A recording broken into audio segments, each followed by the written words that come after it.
Hello everyone, this is Jackie from Bronx Baubles.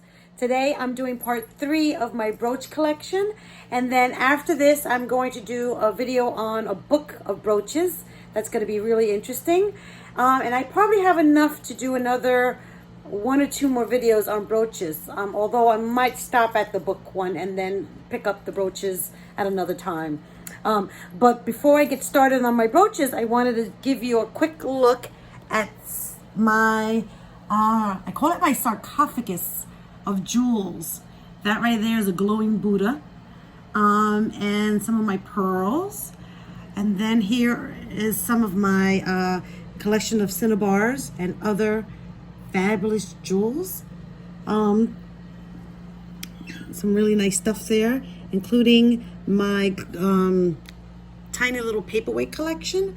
And then here you have couple of more jewels, and even on there's 2 more shelves down there. I don't know if you can see it, but that's just to give you a sneak peek at some of the stuff that I have.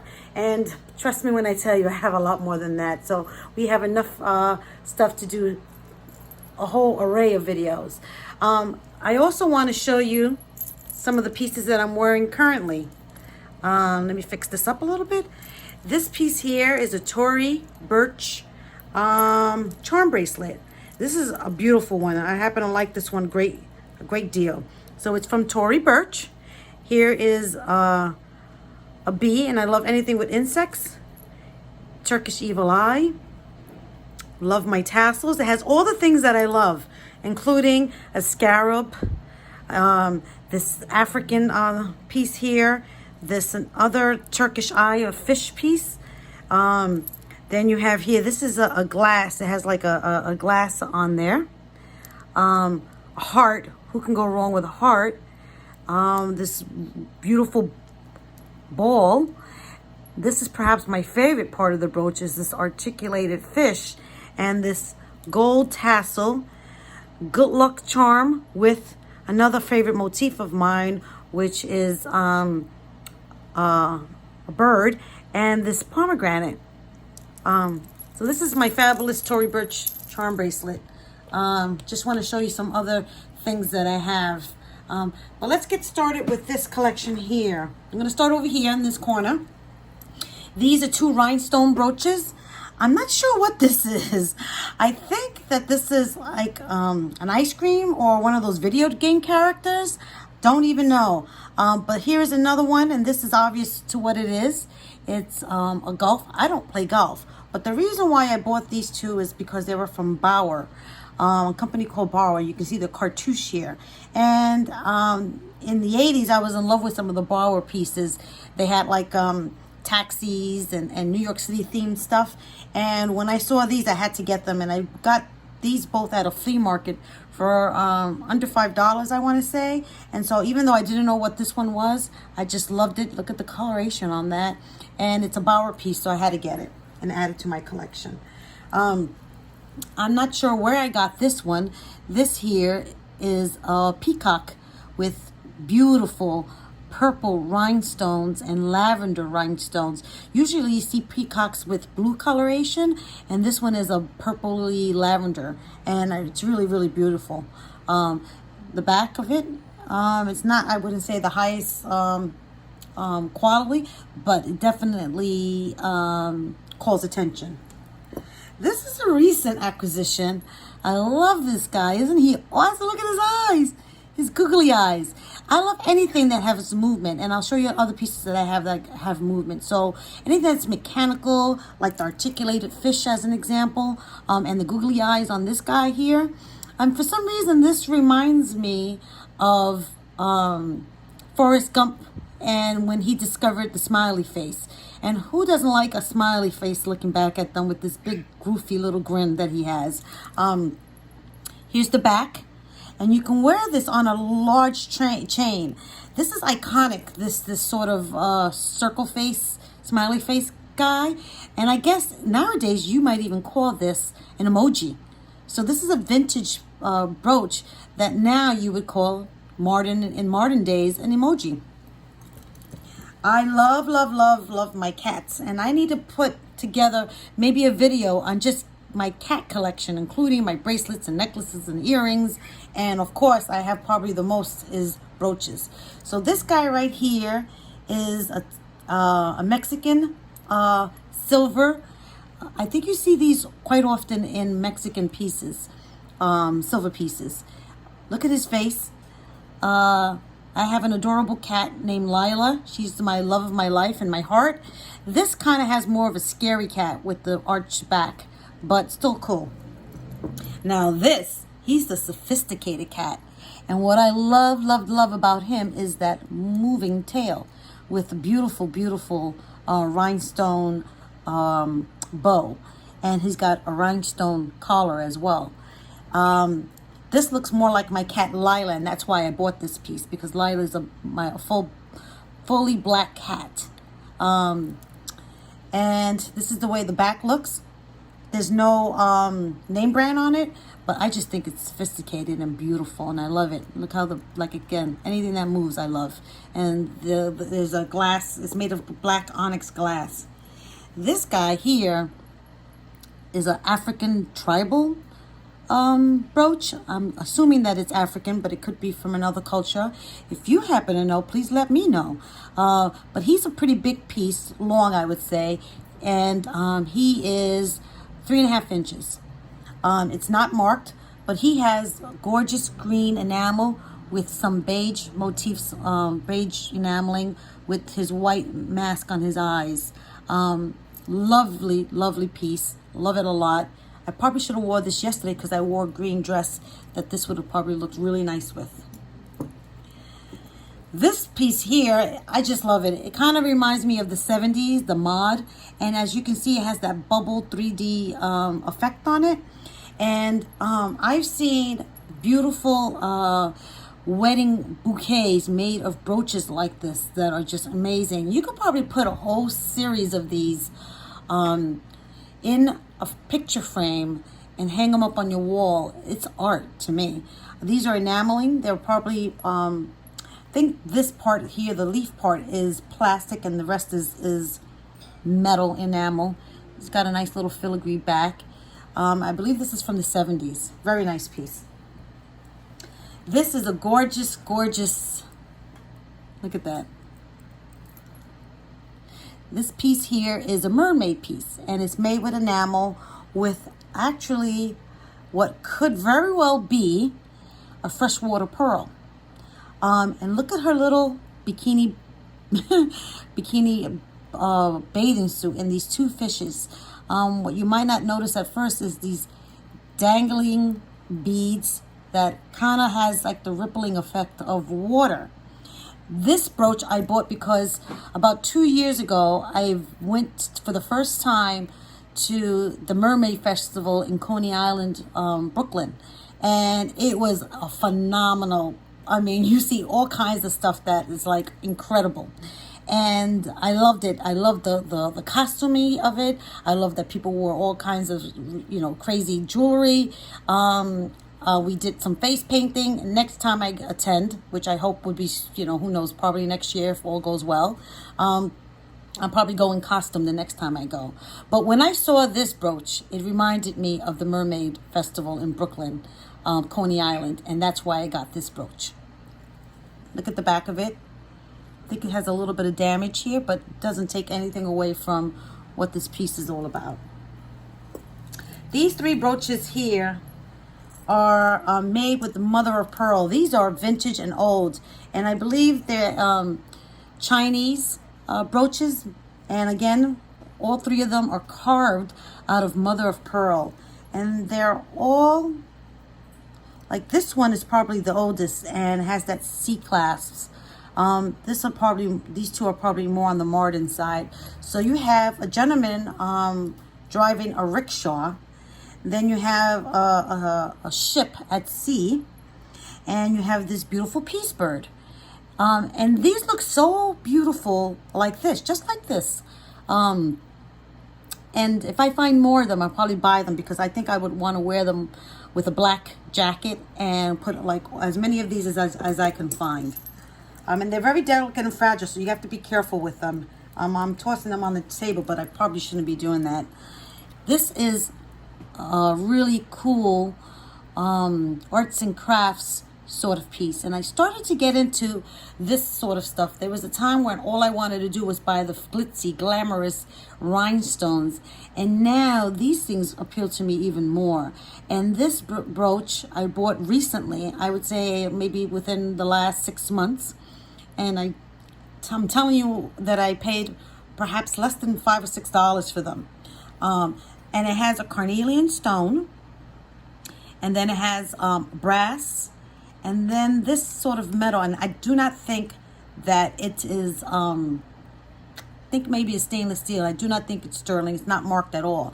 But one of the things you can notice about this is it has this opening here. And I always wondered if this could be something that perhaps you can wear over a fur coat. And you just slip the collar on there like that. You don't have to even pin it. You got to be careful that you don't lose it. This carnelian is gorgeous. And I really like this a lot. And I'm getting into this sort of things. This is, I think this is, I want to say this is Russian. And I believe in my last brooch video, I showed another one of these Russian pieces.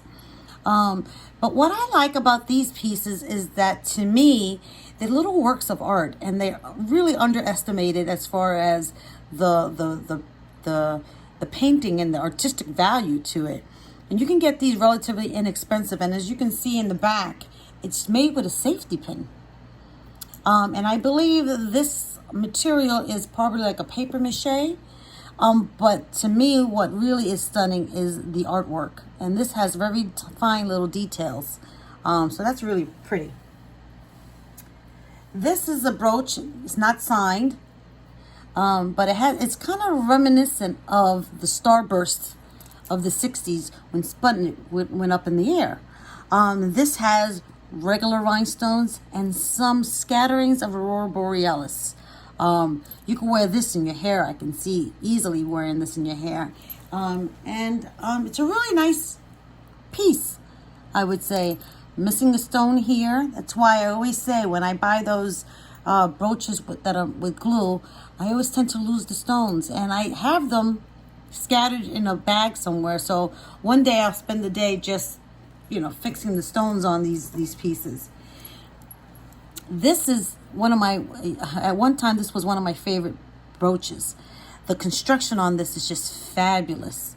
This is made, I have to, I should probably do more research before I show you these videos, because there's a special name for these stones. The stone here has some carvings on it.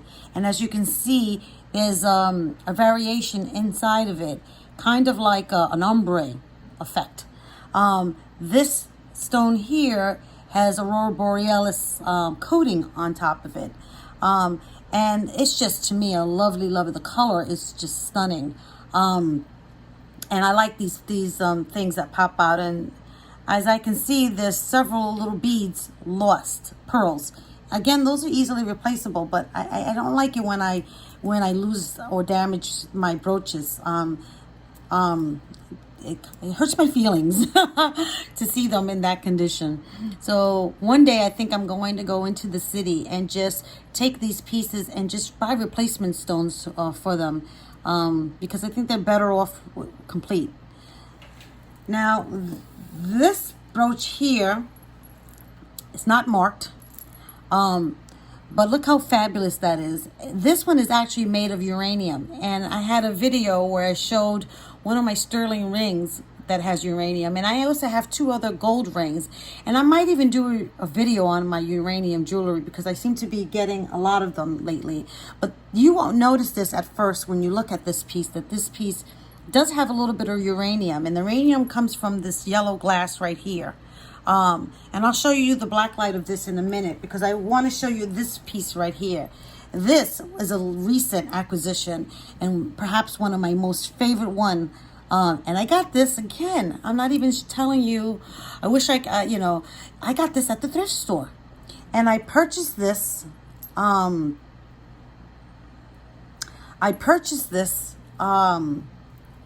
Relatively recently. I want to say 3 months ago. And the funny thing is, I took out my black light, and for some reason I never thought that this was uranium, and it is. This piece happens to be a Regency piece. You see the cartouche here, it says Regency. And this black background is kind of unique, and it's called Japan. That when they coat it with black, it's called Japan. And this also, I think the best thing for me to do is for you to see what it looks like under the black light. So, see how that glows? Isn't that cool? And as you can see, all the surrounding stones are glowing, but the center is not. So even though the center, when you look at it at the light, it all looks like it's made from the same type of stone, but the only ones that are uranium are the surrounding stones. Let me show you this one that I was showing you earlier. This one, you can't see the uranium lighting as well as the other brooch, but when I bring it up close, and that's because I have a light turned on, and there's not as much uranium in this piece as it is in the other piece, but this one also has the uranium. So that's what these two look like. I think that's really beautiful. This piece I had for a long, long time. I was in love with these Aurora Borealis pieces at one point. And this one is it's a well-made piece.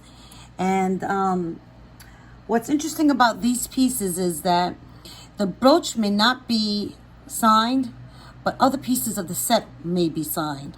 And to give you an example of that, I have here this brooch. This brooch here is a holiday Christmas brooch made with frosted frosted glass stones with rhinestones in it. Christmas pieces are highly, highly collectible. And so, as you can see, this in the back is not signed. But here are the matching earrings, and there's no doubt that these earrings belong to this piece. Oops. And the earrings are marked Napier. So had you seen this brooch, and if you have books on these pieces, you might identify it. And certain makers have certain ways of constructing their pieces that you could attribute it to a maker. In this case, I was lucky enough to have the matching earrings. And the matching earrings are identifying this as a Napier piece. So this very well could be a high-end piece, but it's not marked. And if I find the matching earrings, perhaps I could prove who the maker is. So finding these earrings could be very, very helpful. This brooch I've had for over 30 years. I believe I had this brooch when I was still in college in the 80s. And so this brooch is very, very old, very dear to me. I've brought it everywhere I've ever been. I've worn it on numerous occasions, for Valentine's Day, for a special occasion. Can't go wrong with heart pieces. And this one is just, a classic. It's just classic with these ruby blue, red hearts. I mean, can't get any better than that. Now, I always say I love pieces that dangle. And this one certainly fits that bill. So you have the stirrups that move. You have his mane. This is his mane, excuse me. I don't know the parts of my horses. His mane moves and his tail moves. So when you're walking, the pieces move. This is a substantial piece. Now, this is a carousel horse, and I love, love, love carousels. I have two favorite carousels. One is in the Bronx Zoo, the Bug and Critters carousel, which is my absolute number one favorite carousel because I love critters. And I love critter brooches, and I love critters carousels. The other is in New York City next to Staten Island Ferry. And that is the Under the Sea Glass carousel with the sea motif. Beautiful New York City. Those are my two favorite carousels.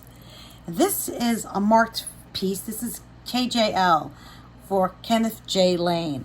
I bought this maybe 4 or 5 years ago, and I paid no more than $6 or $7 for this. I think I paid more than the typical price, and I didn't care because I loved that it moved. And this is like a family tree, and quite popular in Kenneth J. Lane's brooch collection.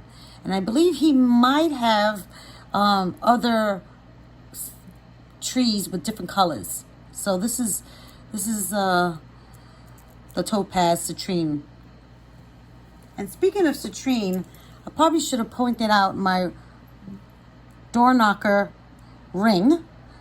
This is a cocktail ring, and I will be doing a video on my gold retro vintage cocktail rings, and I'll probably show you this one again. Here's another brooch that moves. Again with the Aurora Borealis beads, very nicely made with no mark on it. Look at the back, the way the back is constructed. Just a nice piece to wear. This is another Aurora Borealis, probably from the 50s or 60s. Look at the way, that's like a Swarovski quality stone right there. It moves, it has a little bit of movement, not a whole lot, you know, not like this one here, but this one has, I think they call this Rivoli stone, where the top peaks into a little point. But look at the way that glows. If you're wearing something like this on your hair or on a collar, it's just stunning. This is a brooch that I bought, I don't know, maybe 3 years ago, and I recently saw in the Eisenberg book this brooch, and I thought this was an Eisenberg, and I was like, I gotta go back and take a look at that brooch. However, when I look at the back of the brooch, I don't see an E. So I don't think this is an Eisen. I think it's a copy of an Eisenberg, unless I just can't see the E well. I'm going to go back to the book and take another look at it. But he's a lion, and he's stunning. And then I have these three brooches that, if you want to put them in a you know, on a purse or on top of a scarf, I just think that they look good stacked and layered like that. None of these brooches are marked, and yeah, none of them are marked. I remember buying this at the Talbot store in Comac on Long Island. I believe I bought this one there too, and I don't know where I got this one. But I think sometimes when you stack them up like this, that gives it the best effect. So that's it for this collection of brooches. Hope you enjoyed taking a look at them as much as I love showing them. And I'm going to be doing my next video, and that video is going to be on a book and brooches that come from books. So stay tuned for that one. If this is something that you're interested in, please hit the subscribe button if you're not already subscribed, and click on the like, and also, most importantly, give me your comments, because I don't know if this is what you want to see, if this has any interest to you. I know I enjoy doing it, but if you don't have no interest in it, so just let me know if there's videos that you would love to see. Maybe give me some tips on how I can improve upon this video. But I'm having a ball just doing this, and I hope that you are too. So with that, adios. Take care.